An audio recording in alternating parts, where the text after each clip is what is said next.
Seems about every single day, somebody is asking me, are there specific tools that you use in Blender to make things do certain things, or does it make things easier, or how do you go about your workflow, and what tools do you use inside Blender to make modding for ATS just that little bit easier? This video is going to show you a couple of those tools that I use every time I open Blender. Let's get started.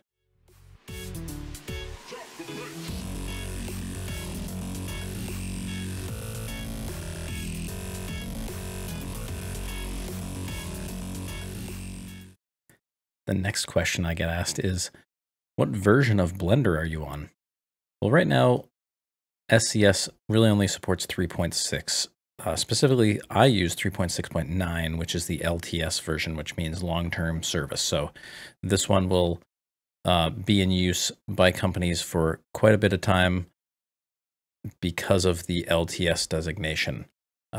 This means it has all the updates from previous versions of the 3.6 editions, and that it was in a fully stable state when released.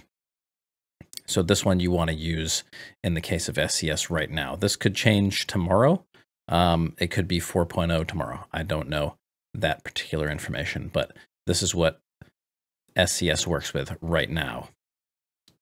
So we're going to go over a couple of tools that I use inside Blender. The first one you certainly know, which is the SCS tools. This panel here above my head allows you to do all sorts of different and various things with the models, including the nodes and everything in Blender, so that you can manipulate those and see what they look like. You can hide certain things using these tools. You can add certain things using these tools, and they all have information on the tooltips for what they do. So if you only want to see glass objects, you click the glass button. If you want to add them because they're hidden right now, you press Shift and then click this button. If you want to subtract the glass, you press Control and click, and that will remove the glass in this case. And those are all through these. So you can do it for model locators. You can use it for prefab locators if you're working with buildings. You can do it for collision locators. So everything is there available for you. It's good to also see to use this for the lamp switcher to make sure that you have your light mask correct. It will show you your left blinker and right blinker and brake, etc. are working correctly. You can also change the display methods of what's on the screen. So once you have a material set up for an SCS, with the SCS material, you can change them to whether they're textured or wired, so you can see through them easier, as well as the collision locators. If you want to know that the collision locators are there and not hide them, you can turn them to all faces or all wires, or you can remove them totally here as well. So those are pretty handy tools as well. This is like adding a root, so I can create my game object right here. There's also relocate roots, so you can move the root without moving the object. Also very handy. This is how you create the convex tool. This is how you create a collision object. I believe I've covered that before a long time ago. Really hasn't changed. It's easy to make boxes. The making a collision is with multiple polys is difficult, but this allows you to say if you wanted to add a cube, and then say you wanted to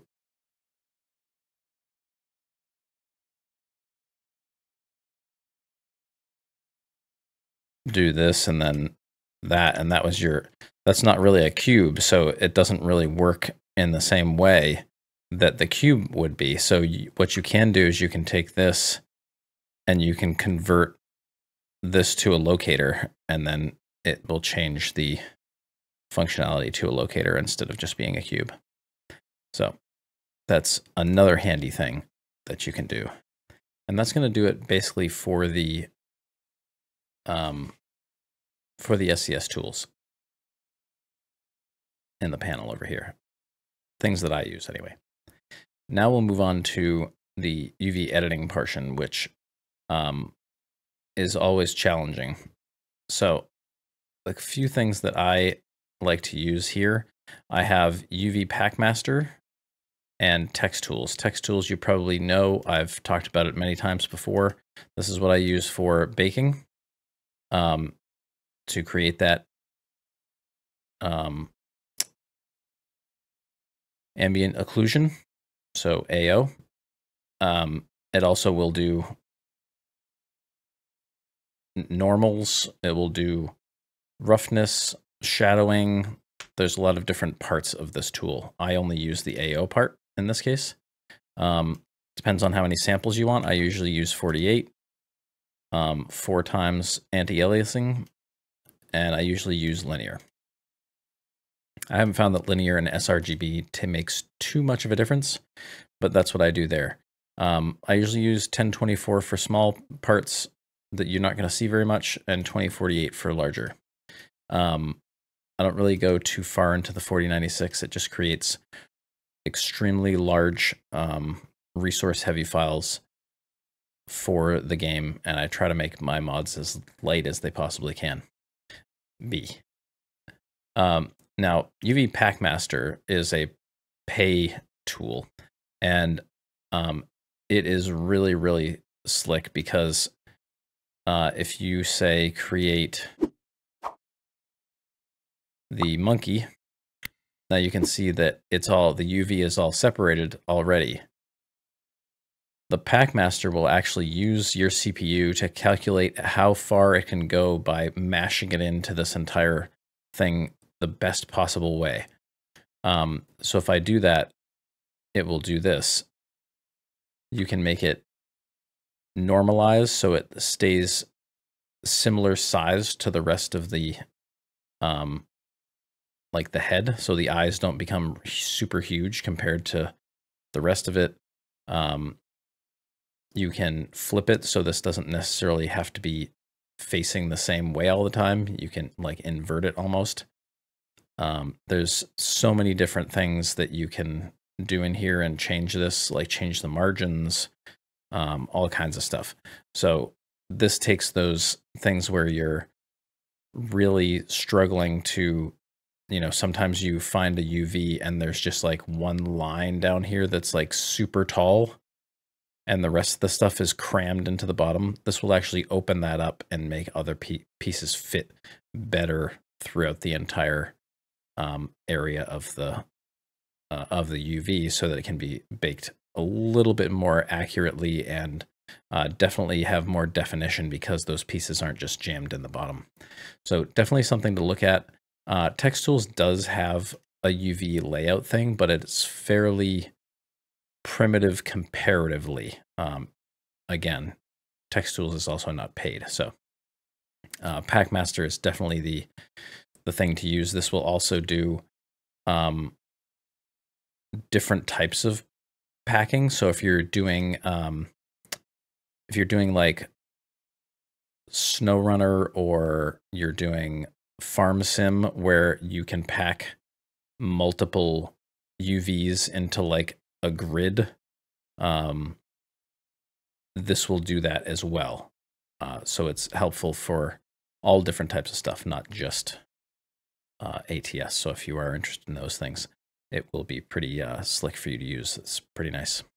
Now, the other thing I do have is Polygon. Now, I watched a lot of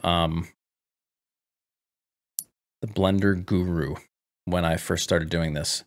And the reason why I did was because he was great at explaining what he was doing. He has small modeling tutorials. He explains what the updates to Blender do, and what's different and what's changed and what they've added and those types of things. He's very knowledgeable, but he decided that he would also create a large texture library with a lot of free stuff as well as paid stuff, of course. It's called Polygon, so it's Poliigon. You can see it at the top. It's actually a website, but it also has a tool inside Blender that you can download, log into your account, check out all the free stuff, buy stuff right from in here, and be able to apply it directly to the model, which is pretty cool. So just a little something to look at for there. For any textures or something like that. So if you wanted to do like, you just search free and it will give you all the free assets. Download 2K texture. That's what I have as selected. So it'll give you like stone quartzite. This is actually a model, a vintage model. So he is doing models on there as well. Wood shingles you can download. Here's like some sort of fabric. So all these things are free that you can just download directly once you have your account, that you can have there right at your disposal. So pretty cool. So those are some of the tools that I use in Blender to help me get through some ATS modding. A couple of those you already knew, and you probably have to use them. The other ones, I'd be pretty surprised if they wouldn't be helpful for you too. So I hope they do help you. And let me know in the comments what you think about this video and what other tools you use that I should check out to see if they can help me. See you next time.